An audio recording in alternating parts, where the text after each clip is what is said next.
Les amis, aujourd'hui je vais vous poser une simple question. Qui n'a jamais rêvé d'être millionnaire parmi vous? Aujourd'hui on se sent obligé de poster des photos exceptionnelles sur Instagram avec les plus beaux restos, la plus bonne bouffe, avec les meilleures voitures, dans les plus beaux endroits. Et vous allez voir dans cette vidéo qu'il y a un mec qui allait très loin dans le délire, au point de réunir 2 500 000 abonnés sur Instagram avec un train de vie qui ne lui appartenait pas. Vous allez voir que ça lui a coûté très cher. Je vous laisse avec la vidéo, bon visionnage.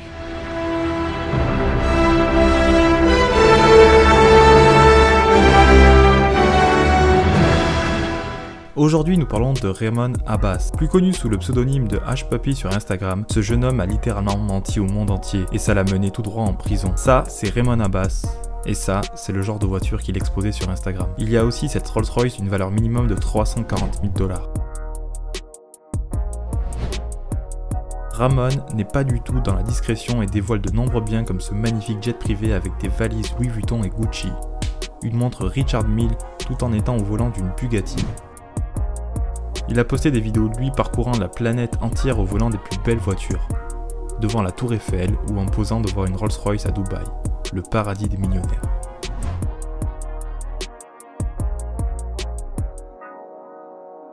Dévoilant aussi ses habits de luxe dont il dispose un peu partout dans le monde.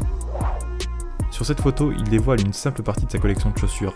On le voit arborer fièrement ce peignoir Versace customisé à son effigie sur beaucoup de ses photos sur Instagram.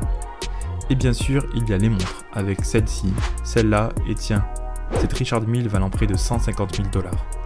Il est difficile d'imaginer quelqu'un posséder autant d'argent, et le voir disparaître en l'espace d'une seule arrestation.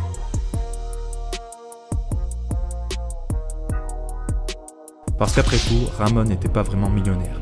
Né au Nigeria, Ramon gagnait sa vie en vendant des vêtements d'occasion dans la ville de Lagos, pendant la majeure partie de sa vie. C'est pendant cette période que Ramon alimente son compte Instagram en postant des photos de train de vie luxueux qui ne lui appartient pas.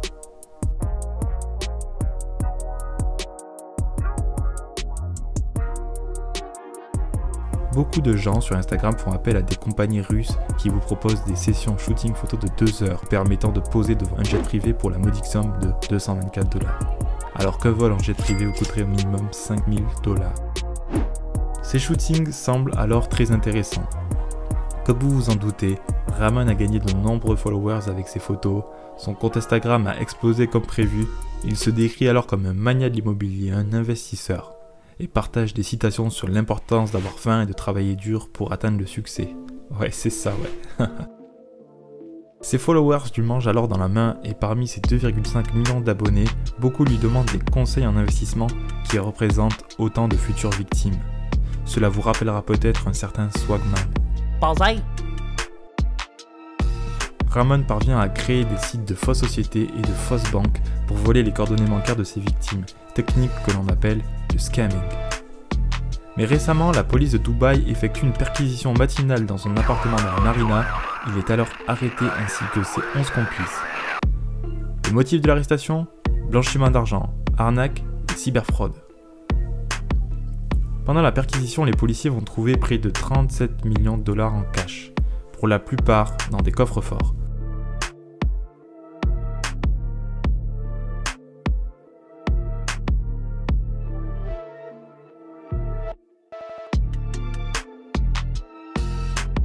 On a retrouvé près de 2 millions de victimes de leur cyberarnaque.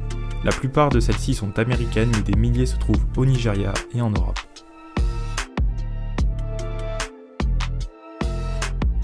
Pendant la perquisition, les policiers ont également trouvé 21 PC de dernière génération, 47 téléphones, 15 cartes mémoire, 5 disques durs mais également 13 voitures de luxe, toutes saisies pour une valeur de 6,28 millions de $. Depuis son arrestation, Ramon a été extradé aux États-Unis. Il écoule alors sa peine dans une prison de Chicago et va peut-être être transféré à Los Angeles.